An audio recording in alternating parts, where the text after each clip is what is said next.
Ça, c'est quelque chose que j'avais entendu aussi. Même pour le style de vie à Dubaï, les restaurants, peu importe, c'est que tu as pour tous les niveaux. Tu es quelqu'un qui est plus économe, un budget, tu vas en trouver pour ton argent. Si tu es plus quelqu'un de médium ou si tu es quelqu'un que tu vis la high life, tu vas en avoir aussi. C'est ce que je dis, on ne dépense pas tant que ça à Dubaï. C'est pas ce qu'on voit réellement, par exemple, sur les réseaux sociaux.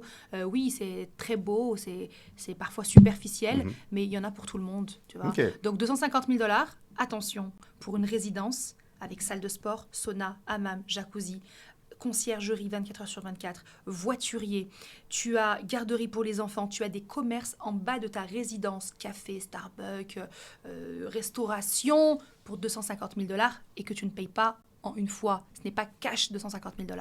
Nous avons des facilités de paiement sur plusieurs années et sans intérêt. Ça, c'est le plus important. On ne passe pas par une banque qui nous prête de l'argent. Ce sont des financements anticipés entre toi et le promoteur immobilier. Tu veux que je te fasse un exemple? S'il te plaît. Prenons le cas d'un appartement à $250 000.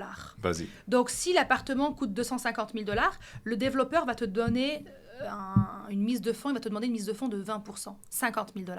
OK. Donc ça, c'est vraiment la mise de fonds obligatoire pour avoir quelque chose de correct. OK. Donc, $50 000, 20%.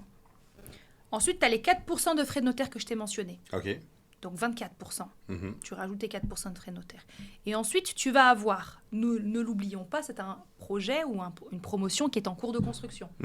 Donc elle n'est pas prête. Elle va être prête dans 2 ans. OK. Ce sont les constructions classiques. 2 ans pour monter une belle tour. Pendant 2 ans, tu vas te serrer un petit peu la ceinture et tu vas payer 1% par mois de la somme totale. Qu'est-ce que ça signifie? Ça signifie que sur un condo de 250 000, tu vas donner $2 500 par mois pendant 2 ans. OK. 2 ans sont passés. On récupère les clés de ton appartement. Mais là, on est rendu, tu as déposé 50 plus environ 2 500 fois 24 mois, ça donne... 2 500 fois 24. Ça fait 60 encore. Ça fait 60. Ouais. Fait que là, on est à 110 000 que tu as donné sans compter les 4% de frais de notaire. Parfait. Fait que là, on est à 110 000. Il manque encore une partie. Qu'est-ce qui se passe? Cette dernière partie, cet appartement est prêt. On le met en location. Il y a un locataire qui va venir dans ton appartement. Donc, il va payer à ta place les 1% par mois que tu devais au promoteur immobilier. OK. Donc, toi, le reste à payer au développeur, c'est le locataire qui va payer à ta place. Parce que tu as un délai de paiement total de 8 ans. OK.